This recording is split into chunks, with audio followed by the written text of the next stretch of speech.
तो स्वागत है आप सभी का आपके अपने चैनल शशि आर्ट एजुकेशन में। जैसा कि आप जानते हैं मैं हूं आपके साथ शशि मौर्य।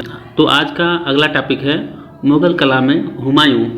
तो हुमायूं का काल जो है आज हम लोग पढ़ेंगे। हुमायूं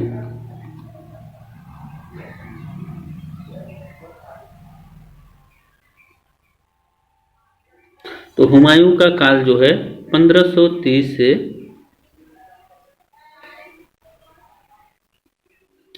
1556।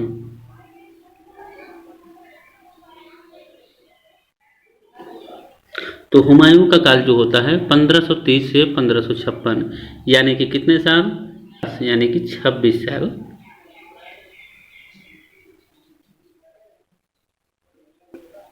तो 26 साल ये शासन करते हैं। ठीक है। तो हुमायूं का जो कार्यकाल है 1530 से 1556, क्योंकि बाबर की मृत्यु के बाद या बाबर की मृत्यु के बाद 1530 में जब गद्दी पे हुमायूं बैठता है तो 1530 से 1556 तक ये शासन करता है, जो कि 26 साल का समय होता है। 1530 से 1556 ईस्वी। अब आप देखिए हुमायूं का पूरा नाम जो है क्या था। तो हुमायूं का जो पूरा नाम था नसीरुद्दीन शाह मोहम्मद हुमायूं। देखिए नसीरुद्दीन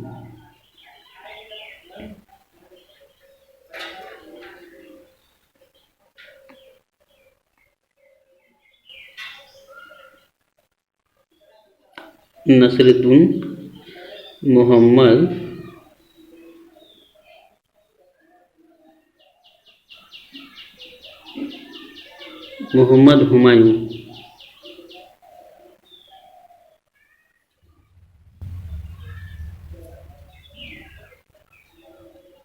तो नसीरुद्दीन मोहम्मद हुमायूं इसका पूरा नाम था। और इसकी जन्म की बात करें तो जन्म हुआ था इसका 6 मार्च 1508 ईस्वी में। कब हुआ था? 6 मार्च 1508 ईस्वी में।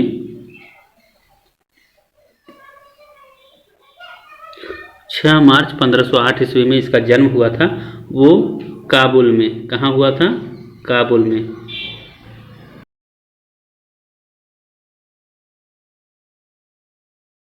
तो हुमायूं का जन्म हुआ था 6 मार्च 1508 ईस्वी में।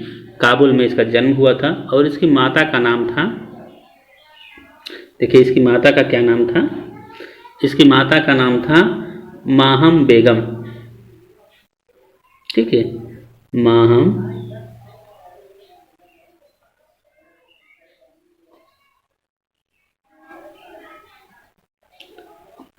देखिए इसकी माता का क्या नाम था? माहम बेगम। ठीक है। तो जो बाबर की पत्नी थी वो माहम बेगम थी। ठीक है। और बाबर के कितने पुत्र थे? तो बाबर की पत्नियों में से, तो बाबर की कई पत्नियां थी जो है, और बाबर के उसी में से एक पत्नी थी माहम बेगम। तो माहम बेगम जो है, माहम बेगम से जो पुत्र प्राप्त होता है इनको, वो हुमायूं था। तो बाबर के 4 पुत्र थे।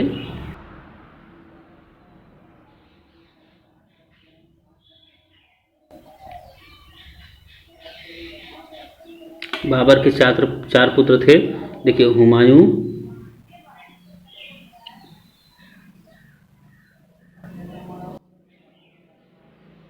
तो पहला था हुमायूं, दूसरा कामरान,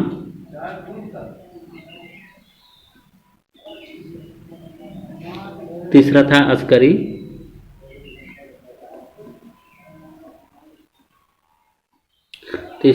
था वो चौथा हिंदाल। चौथा था हिंदाल जो है इसका पुत्र था। ठीक है। तो जिसमें हुमायूं जो है सबसे बड़ा था। और यह किसका बेटा था? माहम बेगम का। माहम बेगम जो है इसकी माँ थी। तो माहम बेगम का ये पुत्र था। ठीक है। जो कि चारों भाइयों में सबसे बड़ा था और सबसे छोटा भाई हिंदाल था। ठीक है, हिंदाल। हुमायूं का एक जीवनी लिखा गया। हुमायूं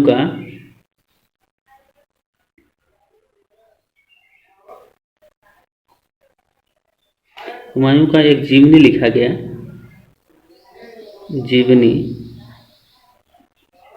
जीवनी लिखा गया हुमायूं नामा के नाम से। हुमायूं हुमायूं नामा के नाम से। तो हुमायूं का एक जीवनी लिखा गया और हुमायूं नामा के नाम से, तो इसका नाम जो है हुमायूं नामा था। जो जीवनी थी उसी का नाम क्या है, हुमायूं नामा था। और इसको लिखा किसने था, हुमायूं के समय में एक उसकी जीवनी लिखी जाती है, हुमायूं की जीवनी लिखी जाती थी हुमायूं नामा के नाम से। लेकिन ये लिखता कौन है, ये लिखती है उसकी एक बहन थी हुमायूं की, ठीक है, हुमायूं की एक बहन, हुमायूं की एक बहन थी,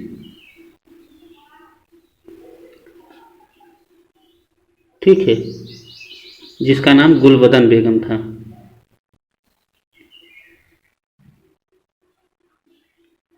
गुलबदन बेगम,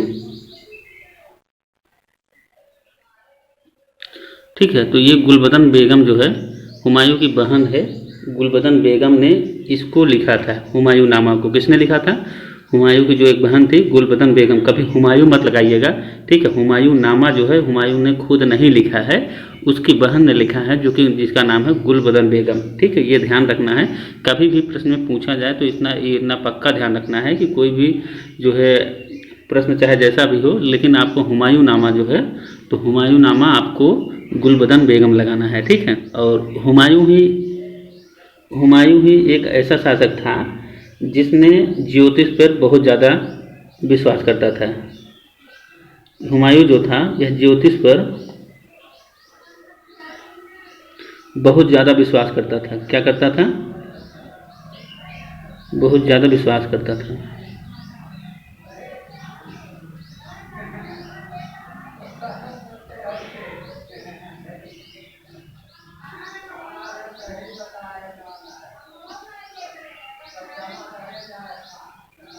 तो यह ज्योतिष पर बहुत ज़्यादा विश्वास करता था।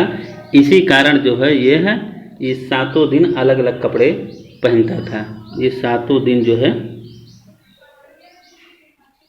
तो दिन सात रंग के, सात अलग अलग रंग के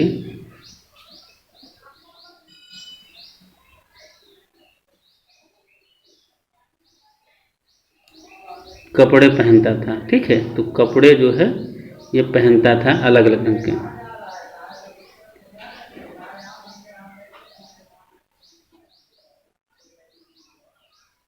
तो आपको ये ध्यान रखना है कि यह जो हुमायूं था यह ज्योतिष पर बहुत ज़्यादा विश्वास करता था और ये सातों दिन सात अलग अलग रंग के कपड़े पहनता था अपने पूरे सप्ताह में, ठीक है। तो इस बात का बिल्कुल भी ध्यान रखिएगा। इसी हुमायूं के बारे में लेन पुल,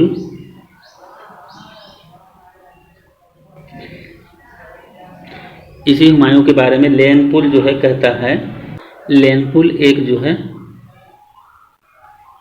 कला इतिहासकार हैं।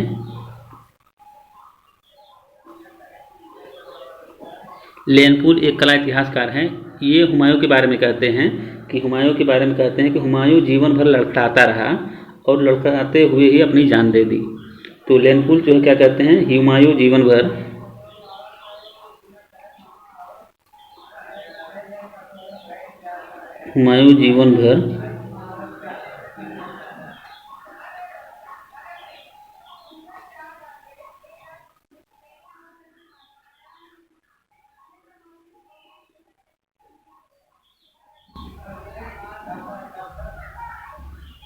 लड़खड़ाता रहा और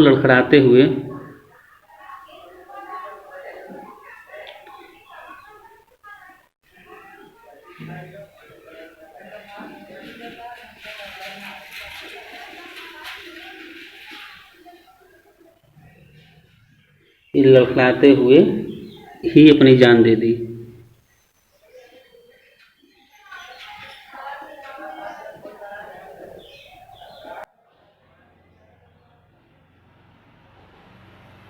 तो लेनपुल एक कला इतिहासकार था जो हुमायूं के बारे में ऐसा कहता है कि हुमायूं जीवन भर लड़खड़ाता रहा और लड़खड़ाते हुए ही अपनी जान दे दी थी।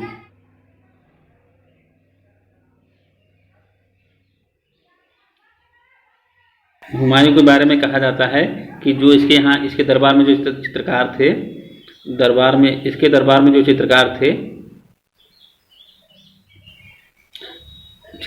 जो थे वो थे फारस के, ठीक है। तो इसके दरबारी चित्रकार जो है वो सभी फारस के ही थे, जो कि ईरान में है। कहाँ है? ईरान में। ये ध्यान रखिएगा, ये सभी इसके दरबारी जो चित्रकार थे वो फारस के ही थे, जो कि ईरान में है। और इसके साथ एक खास बात और है कि ये अमीर हमजा, जो अमीर हमजा या हमजानामा, अमीर हमजा या हमजानामा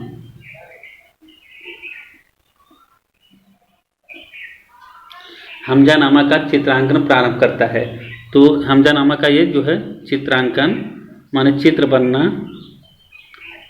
बनना प्रारंभ करता है।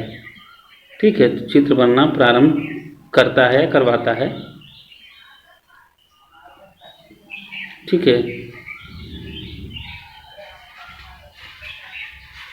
तो इसके समय में चित्र बनना प्रारंभ होता है या चित्र बनना प्रारंभ करवाता है।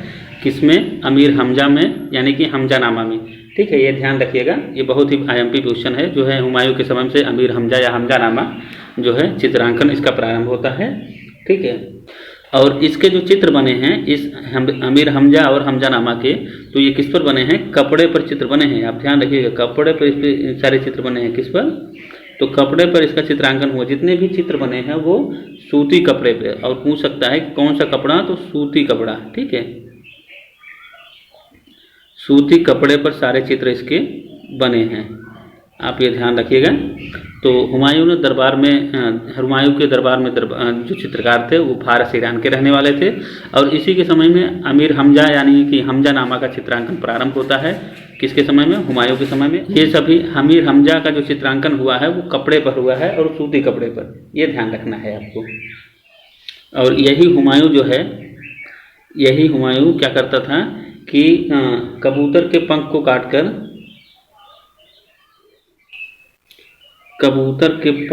काटकर चित्र बनवाता था।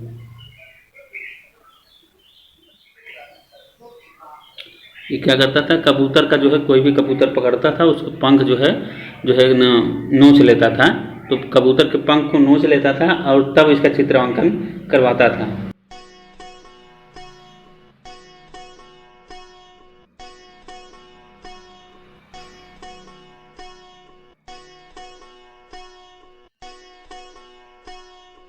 तो ये हुमायूं जो था बड़ा दरिद्र टाइप का आदमी था। ये कबूतर के पंख को जो है काटता था और फिर चित्र बनवाता था। तो पंख को जो है, इसको पंख जो है नोच लेता था अपने हाथ से ही, तब जो है इसको चित्रित करवाता था। और यही हुमायूं आपको बताते चलें, यही हुमायूं जो है एक दिल्ली में एक नगर बसाता है। दिल्ली में एक नगर बसाता है जिसका नाम है दीन पनाह नगर। दीन पनाह नगर। ठीक है, तो दिल्ली में एक नगर बसाता है जिसका नाम ये रखता है दीन पनाह नगर। तो हुमायूं जो है दिल्ली में एक नगर की स्थापना करता है जिसका नाम है दीन पनाह नगर। और इसको विश्व का शरण स्थल कहा जाता है। क्या कहा जाता है? विश्व का शरण स्थल। ठीक है, शरण स्थल। तो शरण स्थल इसको कहा जाता है। ठीक है, तो हुमायूं ने दिल्ली में एक दीन पनाह नामक नगर की स्थापना करता है जिसको विश्व का शरण स्थल कहा जाता है। तो एक बार हम फिर से बता देते हैं, हुमायूं का जो समय काल है 1530 से 1556 ईस्वी के बीच, जो कि 26 साल का समय था। और 26 साल में इन्होंने जो भी कार्य किया या शासन किया, तो 26 सालों में ही अपना पूरी जो है समय पूरा करता है। और इसका जो नाम था, इसका जो है पूर्ण नाम था तो नसीरुद्दीन मोहम्मद हुमायूं। ठीक है, तो नसीरुद्दीन मोहम्मद हुमायूं। तो हुमायूं का नाम नसीरुद्दीन शाह जैसे है तो नसीरुद्दीन शाह के नाम से या नसीरुद्दीन मोहम्मद हुमायूं के नाम से आप ध्यान रख दीजिए ताकि आपको याद रहे। तो नसीरुद्दीन मोहम्मद हुमायूं के नाम से इसका पूरा नाम था नसीरुद्दीन मोहम्मद हुमायूं। और इसका जन्म होता है 6 मार्च 1508 ईस्वी को। आप ध्यान दीजिएगा, 6 मार्च 1508 ईस्वी को जन्म होता है। कहाँ होता है? काबुल में। ठीक है, इसका जन्म जो है 6 मार्च 1508 ईस्वी में काबुल में इसका जन्म होता है। और इसकी माँ जो थी, इसकी माँ का नाम था माहम बेगम। क्या नाम था? इसकी माँ का नाम था माहम बेगम, यानी कि इसकी माता का नाम था माहम बेगम। इसकी क्या थी? माता थी। किसकी? हुमायूं की। ठीक है, क्योंकि बाबर की कई पत्नियां थी, उसी में से एक पत्नी थी माहम बेगम, उसी से ये पुत्र जो है हुमायूं प्राप्त होता है, जो कि बाबर का सबसे बड़ा पुत्र था। तो बाबर के चार पुत्र थे, जो कि पहला पुत्र था हुमायूं जो सबसे बड़ा था, और दूसरा था कामरान, तीसरा अस्करी और चौथा था हिंदल। आप इसको ध्यान रखिए, हुमायूं, कामरान, अस्करी और हिंदल। आप इसको याद रखने के लिए कुछ भी ट्रिक बना सकते हैं, जैसे पहला हुमायूं जो कि सबसे बड़ा था, और यह माहम बेगम का पुत्र था, माहम बेगम का। ठीक है, तो देखिए माँ इसमें आ रहा है, माँ इसमें आ रहा है, तो माँ से माहम, हुमायूं, तो माँ इसमें खुद ही है, तो माहम इसको याद रखने के लिए इसको उल्टा पढ़ लीजिए, माहम। ठीक है, तो माँ है, ठीक है, माँ है, याद कर लीजिएगा। तो बाबर के पहला पुत्र जो था हुमायूं था, हुमायूं की माता का नाम माहम बेगम था। माँ से देखिए इसमें भी माँ आ रहा है, तो देखिए माँ को उल्टा पढ़िए, हुमायूं को या माँ उल्टा पढ़ेंगे तो माँ आएगा। ठीक है, तो इसको ऐसे याद रख सकते हैं, माहम बेगम। ठीक है, और ये 3 पुत्रों को याद कर रखने के लिए जो है का है, का है, का है, आप ऐसे याद रख लीजिए। तो क से कामरान या का से कामरान हो गया, तो ये मात्रा जो है अ से अस्करी, अस्करी याद रख लीजिएगा, या कामरान ये है, तो र इसमें आ रहा है कामरान, तो इसको अलग अलग कर लीजिए, काम प्लस रान, तो काम प्लस रान, तो का से कामरान हो जाएगा, का से कामरान, और ये प्लस र आ रहा है, तो र से अस्करी। ठीक है, अस्करी में ये मात्रा बढ़ा देंगे, ये यहाँ से देखिए ये मात्रा अगर बढ़ा देंगे तो ये अस्करी पढ़ा जाएगा, या अस्करी अपना याद रख लीजिएगा, बस ऐसे ही करना है कुछ, और है से ये हिंदाल पकड़ लीजिएगा। ठीक है, तो आपको थोड़ा सा याद करने में मुश्किल नहीं होगा, तो ऐसे ही आप अपना ट्रिक खुद से बना लिया करें, कोई विशेष इसमें दिक्कत नहीं है, याद हो जाएगा। और हुमायूं का जो जीवनी लिखा जाता है, तो हुमायूं का जीवनी लिखा जाता है हुमायूं नामा के नाम से। और हुमायूं नामा को किसने लिखता है, हुमायूं को नामा कौन लिखती हैं, तो इनकी एक बहन थी, हुमायूं की एक बहन थी गुलबदन बेगम। ठीक है, गुलबदन, तो ये न आ रहा है, इसमें ध्यान दीजिए, और हुमायूं नामा से ये न याद रख लीजिएगा, या गुलबदन बेगम से ये गुलबदन बेगम से आप ये याद रख लीजिएगा। कैसे भी किसी भी तरीके से आप याद रख लेंगे तो ये याद हो जाएगा। ठीक है, तो इन हुमायूं नामा कौन लिखता है, तो गुलबदन बेगम। ठीक है, हुमायूं नामा गुलबदन बेगम लिखती हैं, और जो कि इनकी बहन थी हुमायूं की। और ये हुमायूं जो है ज्योतिष पर बहुत ज़्यादा विश्वास करता था, इसीलिए जो है ये 7 दिन 7 अलग अलग रंग के कपड़े पहनता था। ठीक है, यही हुमायूं जो था इसको ज्योतिष पे ज़्यादा विश्वास था, इसी कारण जो है ये 7 दिन अलग अलग जो है कपड़े पहनता था, यानी कि अलग अलग रंग के कपड़े पहनता था। इसके बारे में, इसी हुमायूं के बारे में जो है कहता है, तो इसी हुमायूं के बारे में लेनपुल एक कला इतिहासकार था, जो कि कला इतिहासकार था, ये लिखता है कि हुमायूं जीवन भर लड़खड़ाता रहा और लड़खड़ाते हुए अपनी जान गंवा दी थी। ठीक है, तो हुमायूं जीवन भर लड़खड़ाता रहा और लड़खड़ाते हुए अपनी जान गंवा दी, और क्योंकि यही लड़खड़ाते हुए एक सीढ़ी से गिरकर मृत्यु इसकी हो जाती है, तो इसीलिए इसको कहा जाता है, क्योंकि वो जीवन भर लड़खड़ाता था। हुमायूं के जो दरबार के जो चित्रकार रहते थे, तो दरबारी चित्रकार जो थे वो फारस के यानी कि ईरान के थे। देखिए जो हुमायूं के दरबार में जो चित्रकार थे वो फारसी थे सभी। ठीक है, तो फारसी चित्रकार थे, ये आप ध्यान रखिएगा। हुमायूं के जो दरबार में जितने चित्रकार थे वो सभी फारसी थे, क्योंकि भारतीय चित्रकार कोई भी नहीं था, तो हुमायूं के दरबार के सभी फारसी चित्रकार थे। और हुमायूं जो है हुमायूं के समय में एक अमीर हमजा यानी हमजानामा का जो चित्रांकन इसी समय में प्रारंभ होता है। तो अमीर हमजा या हमजानामा का जो चित्रांकन होता है इसी के समय से प्रारंभ होता है। ठीक है, प्रश्न में आया है कई बार कि अमीर हमजा की जो है चित्रांकन किसके समय में प्रारंभ होता है, तो समय में आपको बताना है हुमायूं के काल में। ठीक है, ऑप्शन दिया रहेगा, तो याद आपको यही रखना है कि प्रारंभ जो होता है वो हुमायूं के समय में होता है। ठीक है, और ये इतना दरिद्र टाइप का आदमी था कि कबूतर के पंख को जो है ना उसका पंख उजाड़ लेता था, तब जाके चित्रांकन ये करवाता था। ठीक है, और दूसरी चीज़ ये है, तो अमीर हमजा का जो चित्रांकन हुआ है तो वो सूती कपड़े पर किया गया है, ये ध्यान रखेंगे, ये भी कई बार प्रश्न पूछा गया है। तो अमीर हमजा या हमजानामा के जो चित्रांकन प्रारंभ होता है हुमायूं के समय, और यह कपड़े पर चित्रांकन इसका शुरुआत होता है। ठीक है, तो कपड़े पर ही चित्रांकन इसका किया गया। और हुमायूं ने एक दिल्ली में एक दीन पनाह नगर की स्थापना करी थी, जो विश्व का शरण स्थल के नाम से जाना जाता है। विश्व का शरण स्थल के नाम से जाना जाता है, यही हुमायूं ने इस नगर की स्थापना करी थी। ठीक है, तो आज के लिए बस इतना ही, मिलते हैं अगले वीडियो में। नमस्कार और धन्यवाद।